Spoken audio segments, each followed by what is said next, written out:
부동산 투자를 또 망치는 지름길이 될 수 있지 않을까. 저는 이런 생각을 하는데 과도한 믿음인 거죠. 내 감이 절대 틀릴 일이 없다. 내가 이 부동산 시장만큼은 내가 제일 전문가다. 이 동네는 무조건 뭐 오를 거다. 이 동네는 무조건 떨어질 거다. 라고 강한 믿음을 갖고 계신 이런 걸 이제 일종의 편향성이라고 할 수 있잖아요. 이 부동산 시장에서 이런 편향성을 갖고 계신다라고 한다면 왜 그런 것이고 어떤 걸 좀 조심해야 될지. 그러니까 부동산 특히 아파트 시장은 제가 국지성을 많이 벗어나 있다. 네. 표준화되어 있기 때문에 비슷하게 오르고 비슷하게 떨어집니다. 물론 약간 특별한 어떤 그런 재료가 있는 것은 차별적으로 좀 움직이는 경향이 있긴 하지만 대체적으로 보면 거의 비슷해요. 네. 이게 나중에 뭐 순환매가 나타나기도 하고 이제 그런데 네. 그래서 이런 경우가 있죠. 우리 동네는 이제 뭐 리모델링 재료가 있으니까 우리 동네는 재건축 재료가 있으니까 어지간한 충격이 와도 안 떨어질 거야. 이런 건 없습니다. 네. 그리고 과거에 보면 이런 거 있잖아요. 집값 담합 해가지고 단기적으로 집값 끌어올리죠. 요번에 봐요. 미국 발 고금리 쇼크가 터지면서 다 제자리로 되돌아왔습니다. 네. 그러니까 그게 일종의 우상향에 대한 어떤 우리 동네만 특수하다는 우상향에 대한 바이어스라고 저는 보고 있고요. 그러니까 네. 강남은 불패는 아니에요. 그렇죠. 제가 강남은 덜패라고 그래요. 덜패. 덜패. 좀 덜 빠질 수는 있겠지만 네. 다른 집은 다 떨어지고 우리 집만 올라간다는 것은 누워서 침 뱉고 있잖아요. 네. 내 얼굴에 침 안 떨어진다고 믿는 거하고 똑같은 거예요. 특히 있잖아요. 요 사이는 아파트는 중금융 상품이 되었고 그리고 유동성이나 통화량에 굉장히 영향을 많이 받는 그런 어떤 과거와 다른 패턴을 보인단 말이에요. 그래서 약간 차이는 있을 뿐이지 그 동네만 뭐 이게 불패다, 뭐 독야청청이다. 저는 그걸 잘 안 믿습니다.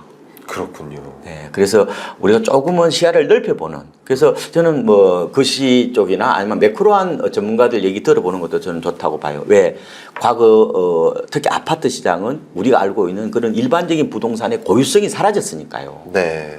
네. 그렇게 좀 편향성을 좀 벗어나는 방법도 괜찮겠다. 네.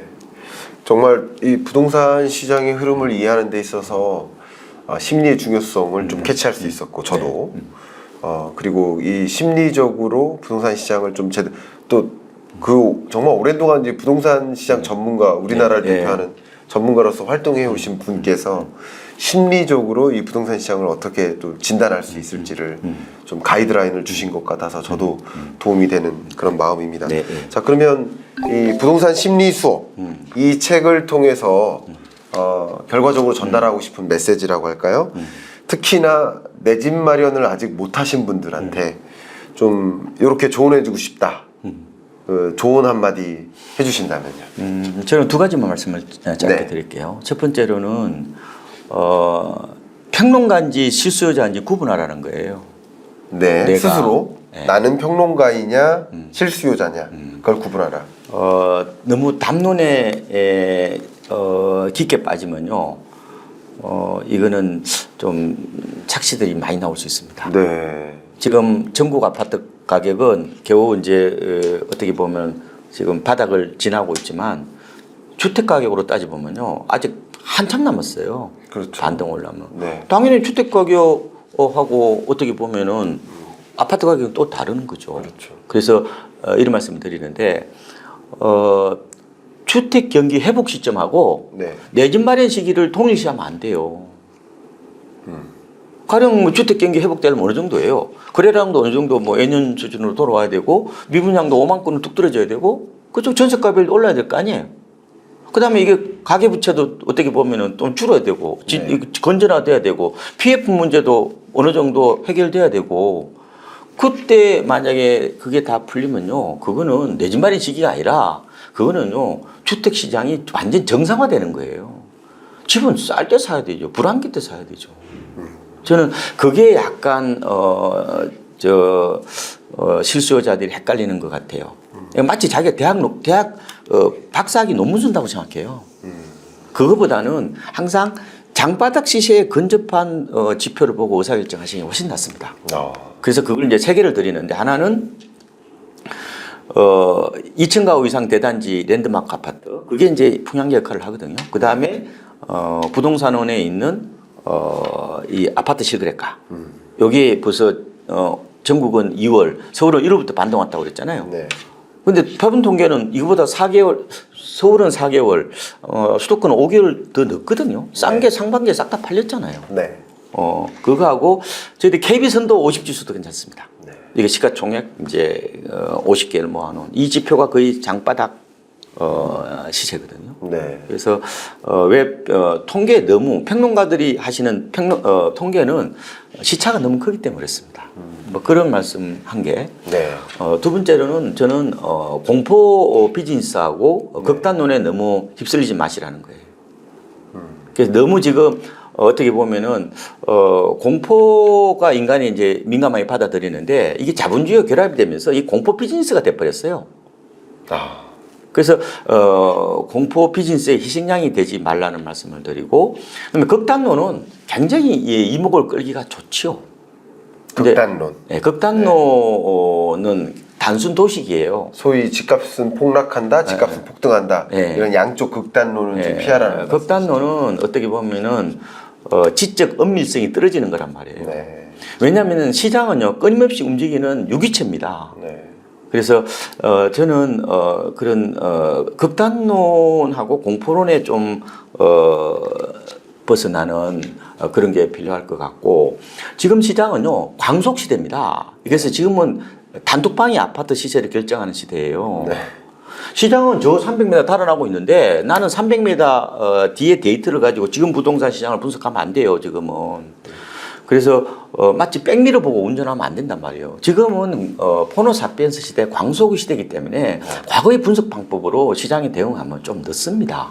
네. 그런 말씀을 꼭 드리고, 많은 사람들이 음모론이라든지 그리고 소수의 그럴듯한 얘기들 있잖아요. 이게 쉽게 빠집니다.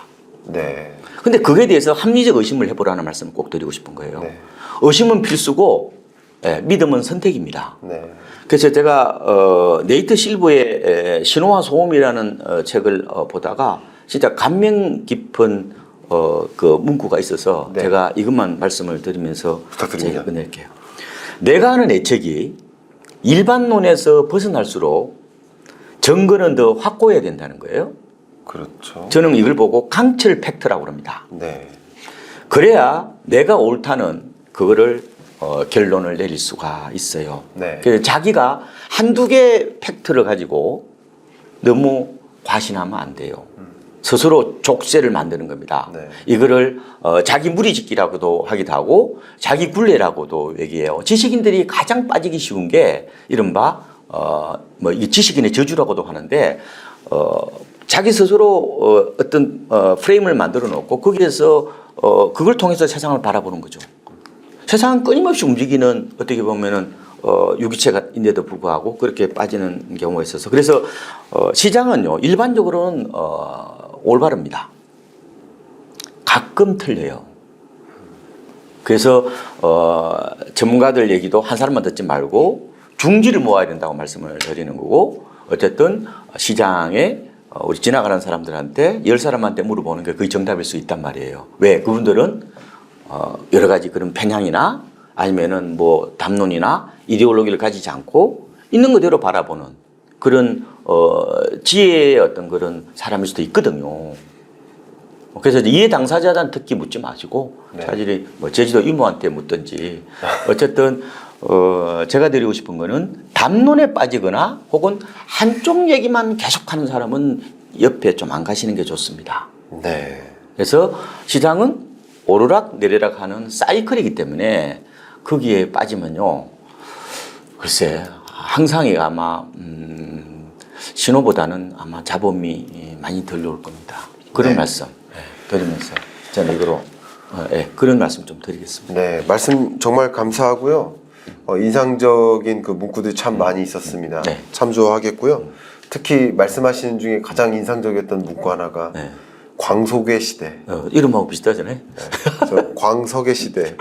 이런 거. 광석의 시대 인정합니다. 농담입니다. 정말 정말 농담이고 재밌게 들어주셨길 바라고요. 네.